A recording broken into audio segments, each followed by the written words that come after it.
Hey everyone, my name is Ryan Marr, and I'm a jazz guitar player and composer currently based in Portland, Oregon. Pleasure to be with you guys today. We're here to talk about bossa and samba styles on guitar specifically and how to make them feel better and sound more authentic. Like many of you, I did not pick up the guitar to start playing jazz or Brazilian music. For me personally, picking up the guitar was inspired by Nirvana because I grew up in the 90s, and eventually graduated to blues music and then jazz music not long after that, which may be a similar path for some of you. Um, and when I was in high school jazz band and a Latin chart came into my hands or onto my music stand, it all sort of sounded the same to me, for lack of better phrasing, because I didn't know the difference, and it was especially apparent on Brazilian tunes, bossa novas and sambas, because I didn't know it at the time, but the guitar is super important to Brazilian music, and that was kind of thumped upon my head by a teacher at the Stanford Jazz Workshop named Ray Scott, who at the time was currently editing this book. He didn't write this book, but he was an editor, the Brazilian Guitar book. And he introduced this book to me and told me about how cool Brazilian music is because it's guitar music, and that really resonated with me. So after that point, I jumped pretty heavily into Brazilian music and trying to make it feel good and sound good. And when I'm listening to jazz bands play at various jazz festivals and whatnot, I can tell when the guitar player hasn't checked out Brazilian music nearly enough. It sort of sounds like they're doing something sort of Latin or something, and not very authentic and doesn't sound or feel very good. So it's my aim to get all of us sounding and feeling as good as we can as guitar players in these bands that we play in. So we're talking about Brazilian music, but saying Brazilian music is like saying American music or European music or African music. There's lots of different styles. You can't just say Brazilian music. We're talking about the two most commonly played styles of Brazilian music in a jazz context, especially in our jazz charts in high school and college, and even combo tunes. Mostly going to be bossa nova or samba.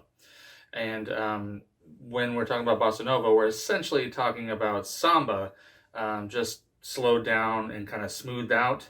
There's a little bit more to it than that, but that's a good place to start. So we'll start with talking about samba and the origins of samba.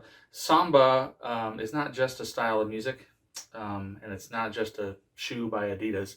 It's sort of like a culture, or like it's a whole thing. There's dance, there's marching, there's competing. Samba is the event that takes place from samba schools.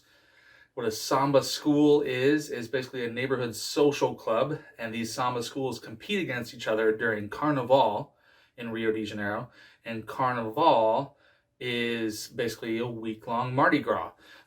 So these neighborhoods get together and they compete and they dance and they march and they play music, and winning the samba competition is like a really big deal. You can become like a national hero for at least a year by winning the samba competition, and it's outdoor music because there are lots and lots of people participating.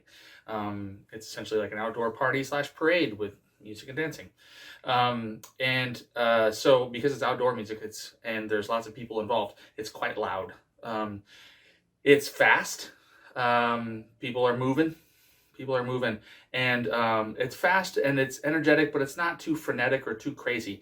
I like sports a lot, and if you know anything about Brazil and sports, you know that they're very good at soccer, and they play a certain style of soccer in Brazil, and to me, samba sounds a lot like the way they play soccer. It's very light, it's very fast, and they're in control, and that's very much what samba music looks and sounds like and feels like. So that's something to keep in mind as we move along here. Samba music is very rhythmic in nature, obviously, and there's essentially like three layers of rhythm. And what's cool about Brazilian music on guitar is that we get to do these layers, multi-layer things on the one instrument. And that's one thing that I was really drawn towards when it came to playing Brazilian music on the guitar. So what are these three layers? Well, there is the probably most important layer, which is played by these big drums called the surdo drums, and they're like in the back of the bus, and they beat up the beat. They're banging boom, boom, boom, boom, boom, boom, boom, boom. So it's felt in 2. It's not felt in 4. Most of the time when we get a jazz band chart in high school or college, it's written in 4/4. But Brazilian music is usually written in 2, but it's also intended to be felt in 2. It's 1, 2, 1, 2, boom, boom, boom, boom, and you can hear that, like on beat 2, it's a little bit bigger of a beat. It's felt. The beat 2 is the more important beat. It's not exactly like I don't know, James Brown music where you hear him talking about playing on the 1, playing on beat 2, which is essentially beat 3 if you want to count it in 4/4. It's starting to get confusing, isn't it? There's going to be more on that later. We're gonna count things in 2 and in 4. But yeah, the second beat of the 2 is the big one. So that's an important thing to remember. And we're going to do that on the guitar as well.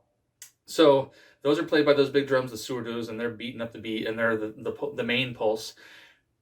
Another really important aspect of Brazilian music, and most music that comes from the African diaspora, is that there's a lot of syncopation. And this is one of the aspects of rhythm that I hear a lot of need for development in high school ensembles and college ensembles.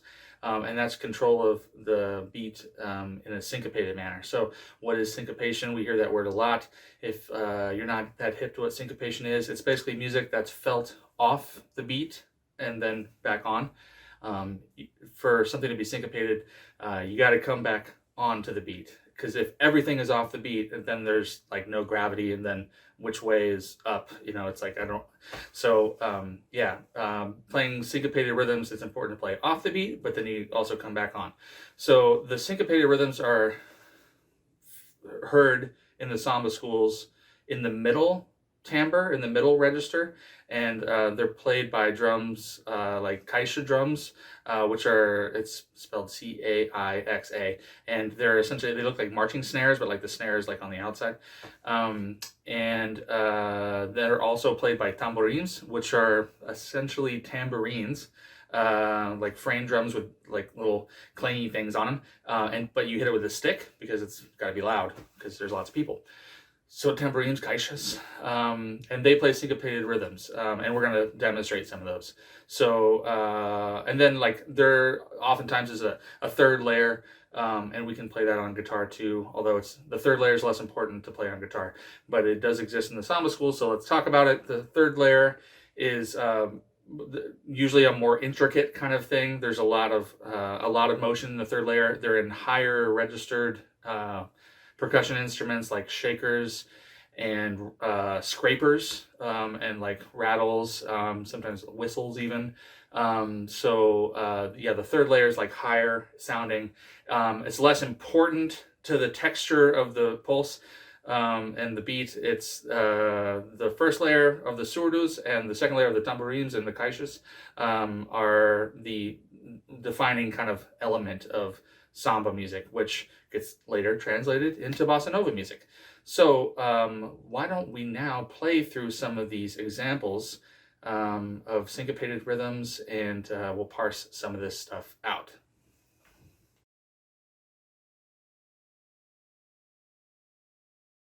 Hey, so the first kind of playing that we're going to do is through these syncopated rhythm examples that I've outlined for us. There's 5 of them. And then we smash them all together, and that's the 6th example. And then we're going to kind of bounce around between them. Feel free to clap at home, or you can play your instrument. You can just pick a note or whatever and play your instrument. I'm going to use these claves. I just happen to have claves here at home. We're going to play along with an app, the Drum Genius app, which is a really great app that I suggest that everyone gets because it's more fun to practice with the Drum Genius drum loops than it is to play with just the click of a metronome, although that can be important and fun too. But the Drum Genius just gives it a little bit more fun factor and a little bit more of a human feel.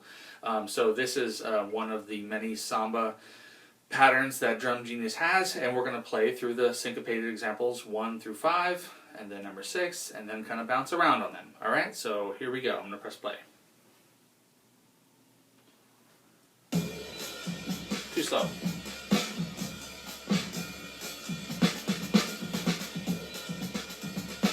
Alright, that's more of a samba feel. Like I said, it's got that bounce to it, right? It's light and fast.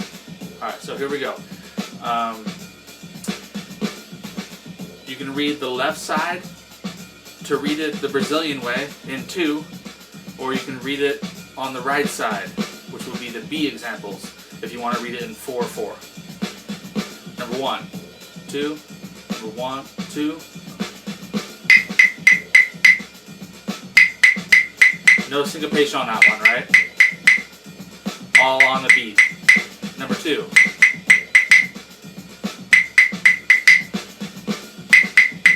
See how the last ones anticipate? Number 3.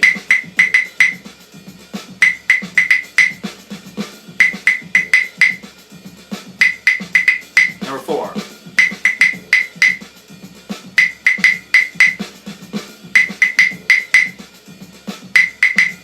Number 5.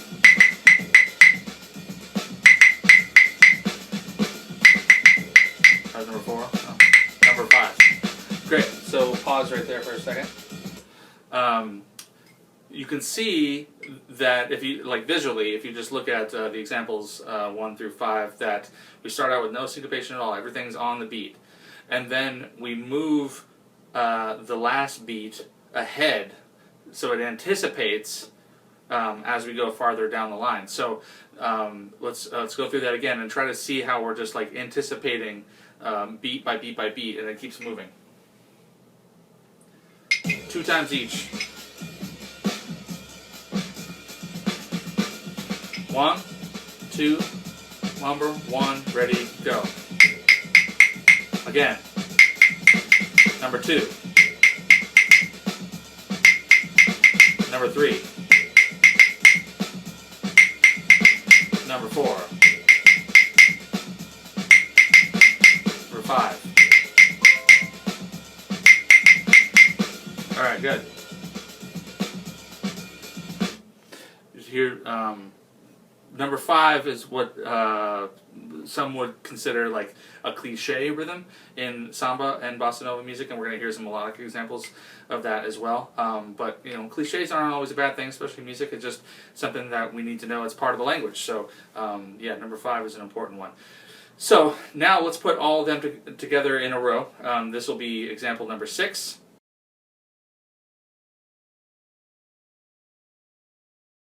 Now we're going to smash them all together, and this is going to be example number 6, where we're putting examples number 1 through 5 all into one musical statement.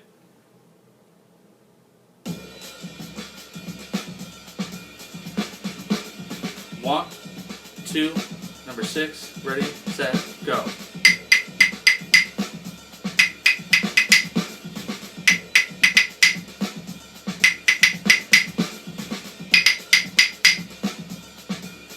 Pretty cool, huh? Let's do it one more time. Number 6. 1, 2, ready, go.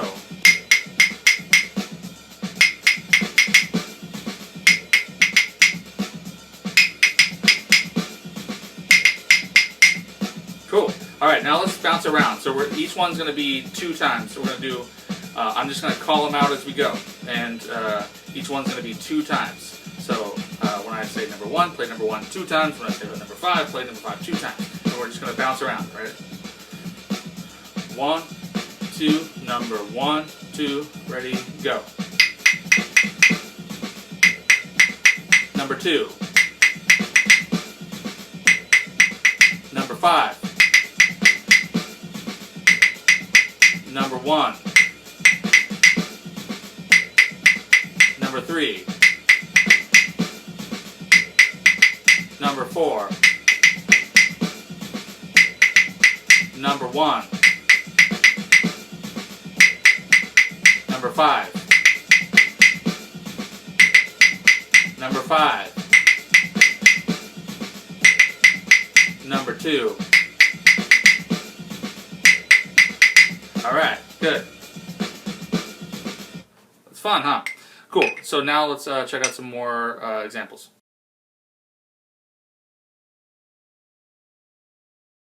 So now we're going to play through some melodic examples. This is example number 7A, Na Cadencia tu Samba. It's a little melodic fragment from that song. And it sounds a little something like this. 1, 2, 1, 2, 1, 2.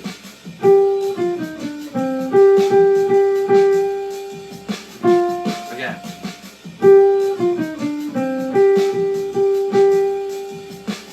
You hear number 5 there at the end, right? One more time.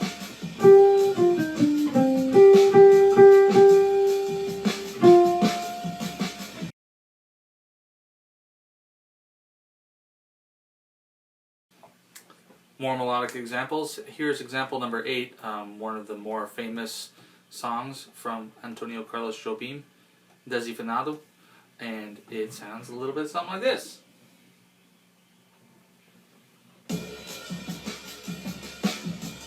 One, two, no, 1,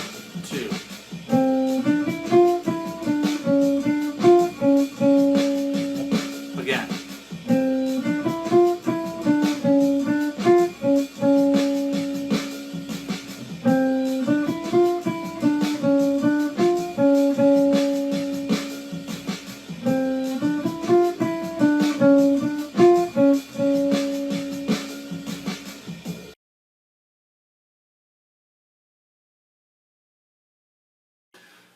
Before I mentioned that sambas are usually felt in 2. Usually is the operative word there. Sometimes sambas are in different time signatures. We're about to listen to an example that's in 3 by Milton Nascimento, example number 9. And there's a really famous example of a samba in 7 called Shibaba by Airto. When we listen to a samba that's in 3/4, listen for the big beat being on beat 3 as opposed to beat 2 before. Number 9. 1, 2, 3. Here we go.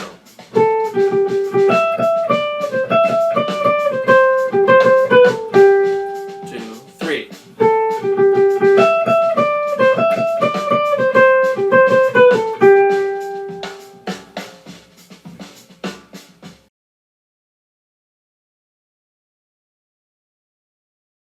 So now we're on to example number 10, and it happens to translate to thing number 10 in Portuguese.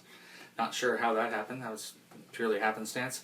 But this is one of my favorite things. Just period. The end. The melody, the way this melody plays with rhythm, and also just like the whole melody as a whole is just very haunting. And I don't want to play the whole thing because I don't want to infringe on any copyright or anything like that, but make sure to go and check out several of the really great recorded examples of this. I first learned about this tune from Luis Claudio, and Not Cohen has a recent version of it, so check out thing number 10. Here's a little snippet of the melody, and we slowed it down a little bit just to make sure that we can get this kind of tricky rhythm because it overlaps. Now we're sort of delving into slower samba, which becomes bossa. So here we go. We're 10. 1, 2, 1, 2.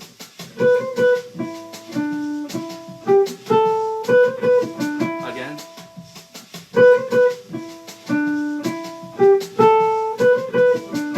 One more time.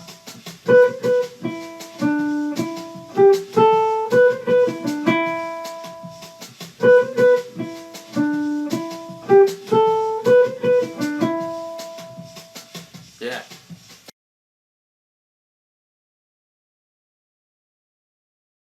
So let's get into some guitar stuff and how to play some of these rhythms on the guitar.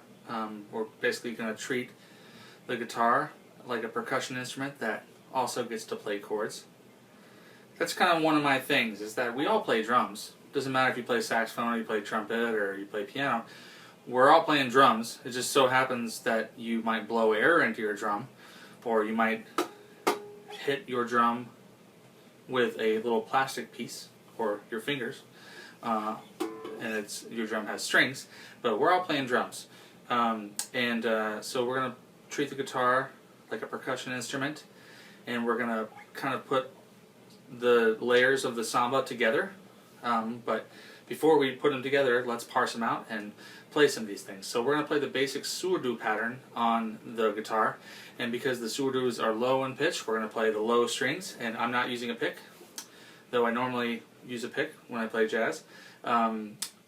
It's easier to separate out the things if you don't use a pick. Instead of holding a pick and using your fingers, it's easier to just use your thumb for the bass strings and your fingers for the higher strings. So, the surdo pattern, let's just play the open A string to simulate the surdo. We have 1, 2, 1, 2, 1, 2, 1, 2. And that repeating just a low note is totally fine for bossa and samba styles on guitar. Sometimes people like to play the fifth of the chord too, but one, I think, mistake is not a bad word for this, that guitar players sometimes make is they play the fifth above the root note. So in this case, the fifth of a chord, like, let's say the chord is A major 9. It's an easy chord to play. The 6th fret in the middle of the guitar, the 3rd and the 4th strings. If you like numbers, the D and the G strings. I prefer the names of the notes. Just those two notes. There will be a chord diagram thrown up there on the video. And then, because it's an A chord, A's on bottom, and then you have 6, 6, open, open. So if you have this chord, the root note is A. The fifth of the chord is E. But I think the mistake that guitar players sometimes make is they put the fifth above the root, because they've heard, songs like Song for My Father. Now, playing the fifth above the chord is okay if you're playing the bass or playing piano and you're playing kind of low, but because we're kind of synthesizing the surdo and the big beat is on beat 2, we want that to be lower than the root note. So if you can, grab the fifth of the chord on beat 2, the big beat, below the root note. So in this case, A is my root, E is right there, and it's lower. So I could have 1, 2, 1, 2, 1, 2. And you wouldn't be incorrect if you wanted to put the little ornament in front of beat 2.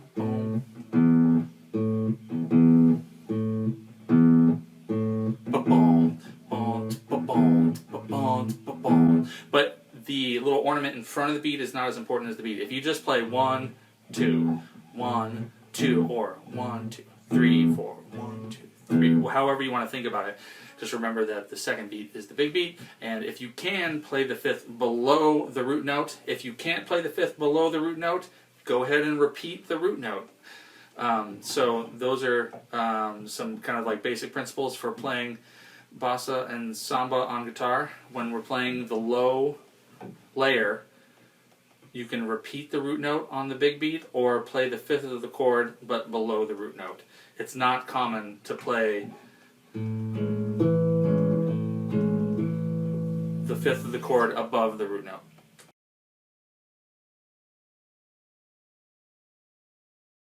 So now we're going to synthesize that middle layer, the tambourines might play, and we're going to play that same chord, that A major 9 chord. It's nice and easy to play. I use my middle fingers so they can do other things like mute and that. But if you want to use, you can use whatever fingers you want, I don't care. But I use my middle fingers. So now we're going to play the tambourines, and that's the middle layer, and it's very syncopated, and you got the rhythm thrown up there on the video. And we're going to slow down a little bit too so we can put these things together, but we're going to start with just this middle layer, and it sounds like...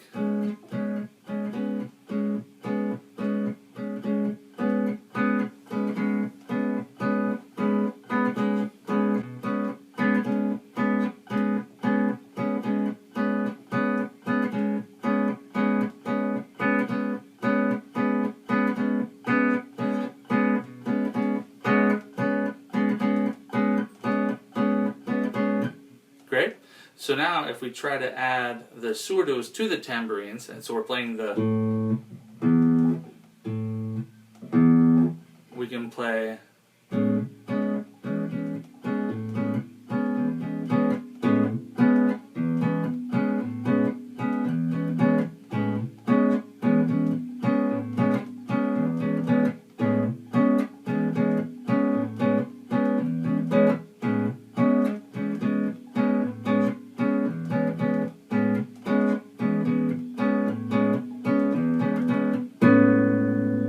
That's pretty cool, huh? So if you do that kind of thing in your jazz band tunes, it's going to sound more authentic and feel better. Let's try that a little bit faster. So we'll start with the surdo.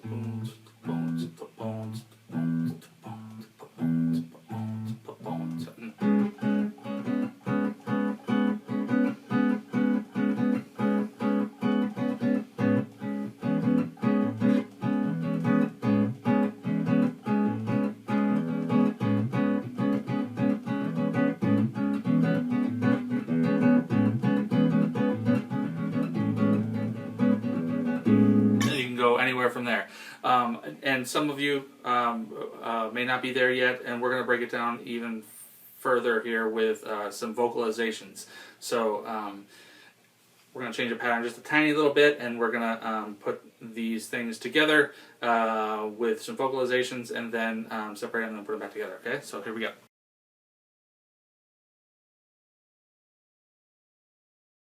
So we're going to do some vocalizations here to help us kind of execute this basic bossa pattern, as I'm calling it, on the guitar. We're going to play that same chord, A major 9. When I say both, I'm talking about both my thumb and my fingers at the same time. If I say low, I'm talking about the surdo layer, the thumb, and high means the fingers. So both, high, low. Okay? So this sounds like both, high, low, high, high, low, high, high, low, high. Both, high, low, high, high, low, high, high, low, high. Say it. Both, high, low, high, high, low, high, high, low, high. Both, high, low, high. Let's just do that. Both, high, low, high. Break it into sections. Both, high, low, high. Both, lie, both, high, low, high. Okay, now the next part we're going to add is high, low, high. So that's both, high, low, high. High, low, high. Stop. Start over. Both, high, low, high. High, low, high. One more time. Both, high, low, high. High, low, high. And now the last part is high, low, high. High, low, high. So both, high, low, high. High, low, high. High, low, high. Both, high, low, high. High, low, high. High, low, high. Both, high, low, high. High, low, high. High, low, high. Both, high, low, high. High, low, high. High, low, high. If that's starting to feel more comfortable, then you can start to bump up the tempo. You can do it gradually, or you can set your metronome to a higher number.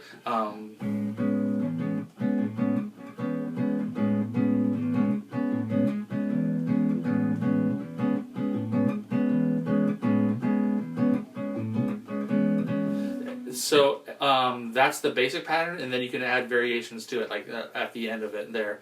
I played just a slight variation.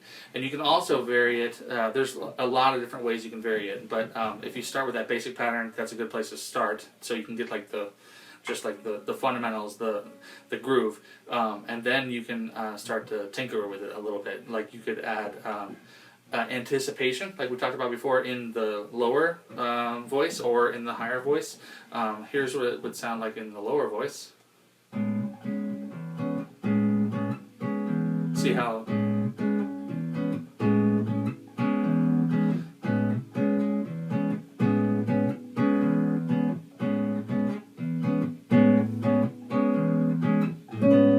that's with anticipating the lower voice.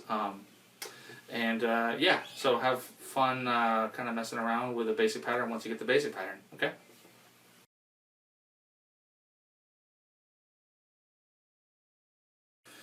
Here's just a couple of notes about style. When we're playing bossa nova tunes, it's a good idea to think about longer, more sustained notes. And when it's samba, it's a little bit shorter and maybe a little more percussive. It gives it that little extra bit of energy if there's a little bit of percussion sounding in it. So here's an example of like how you would want to play this chord in a bossa nova style. We'll slow it down a little bit here. So. See, it wouldn't sound right if it was short.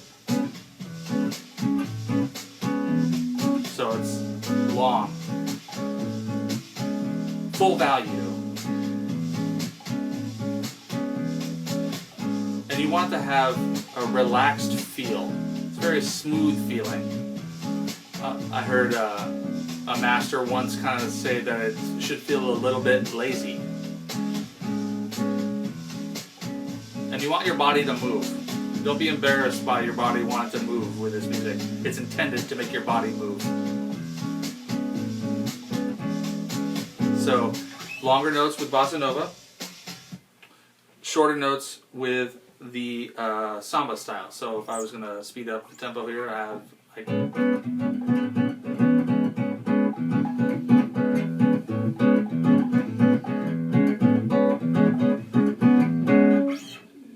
It gives it that lift, and you don't have to mute the strings with my pinky. That's just kind of like a weird little technique thing that I developed for myself. But in general, you just want that kind of like snappy, poppy kind of percussive sound when you're playing a samba. So that's something to keep in mind. Another note about style is, as we talked about at the very beginning, you know, this music is guitar music, which is awesome. But so rarely in jazz band in high school and college is the music we're playing oriented for the guitar. Guitar is kind of an afterthought, to be honest with you, most of the time in large jazz ensembles. And that's changing some, and I'm not. That isn't to say that like the guitar is not important. It's just not the way that a lot of the music. The reason why we picked up the guitar is at the front and center. And you know, that's what I like about Brazilian music, is that the guitar is right there. So what I'm trying to say is that we have to play nice, and we can't make it all about us when we're playing in a large ensemble, right? Even though Brazilian music is heavily influenced by the guitar.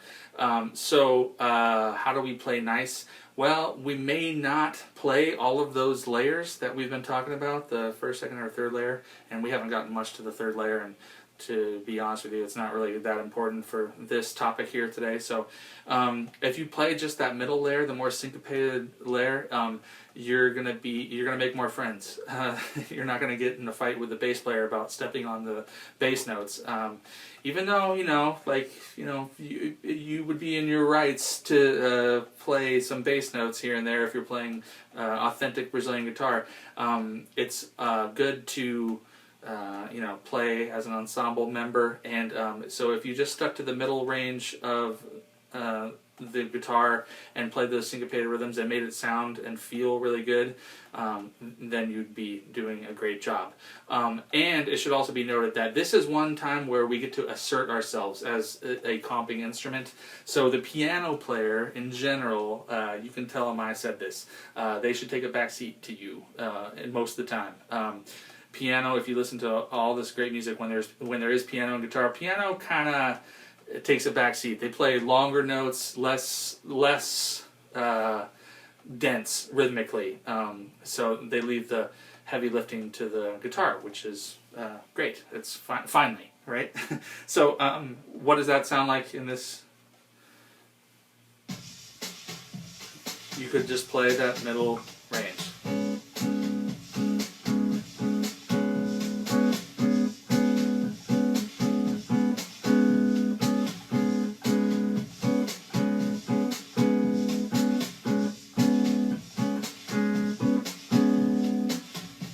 It still sounds great, so do that in a big band setting, all right?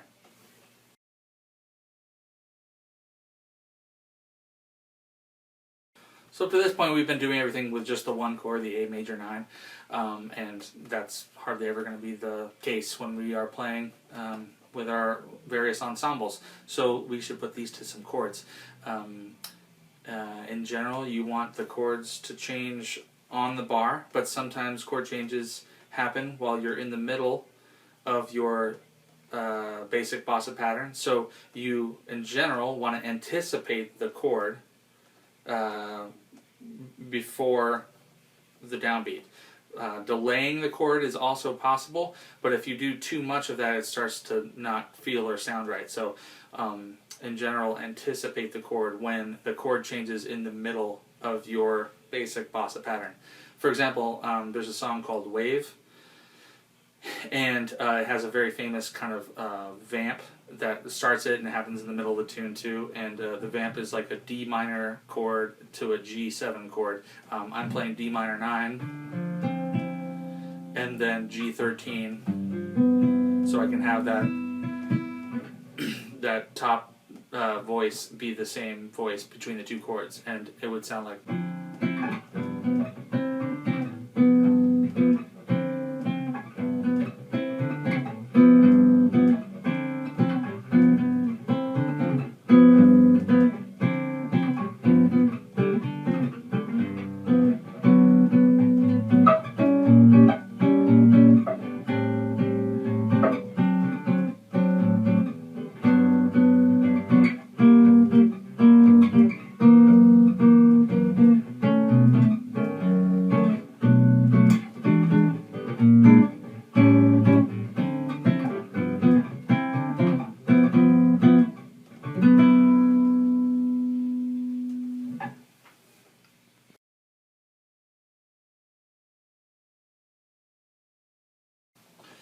And of course, there's the ubiquitous Girl from Ipanema, right? It's one of the probably most commonly heard songs of the 20th century. People are still clamoring to hear it these days. It's definitely the most famous bossa nova song ever.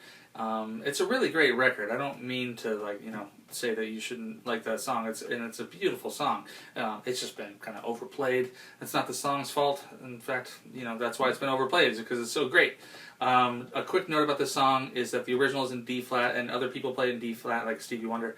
And the real book has it in F. And as you guys know, a lot of us learn tunes out of the real book, and whether that's good or bad is neither here nor there. A lot of people play it in F, and some people play it in D flat. So it's good to know it in both tunes, in both keys.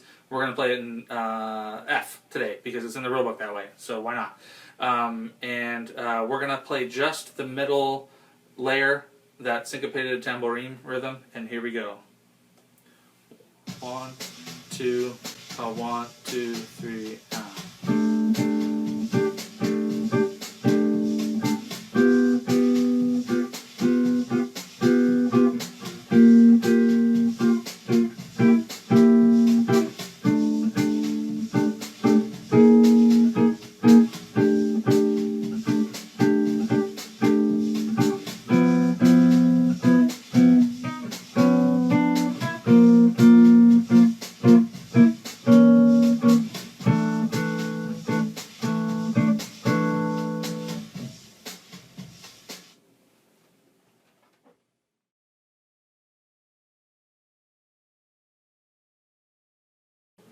So we have one more playing example for you. This is So Danço Samba by Antonio Carlos Jobim. And it's essentially got the same chord changes as Take the A Train by Duke Ellington, a tune that we need to know, right? And I wanted to introduce the third layer, the highest registered layer of the samba schools. And it's meant to simulate the go-go bells on guitar. You guys have seen the go-go bells before, right? It's like high-pitched bell and low-pitched bell. You kind of hold it like this. And ding, go, go, go, go, go, ding, go, go, that thing. So how I simulate that is with holding out higher-pitched notes of the chord on the guitar. So listen for that as we go along here. And here's So Danço Samba. 1, 2, 1, 2.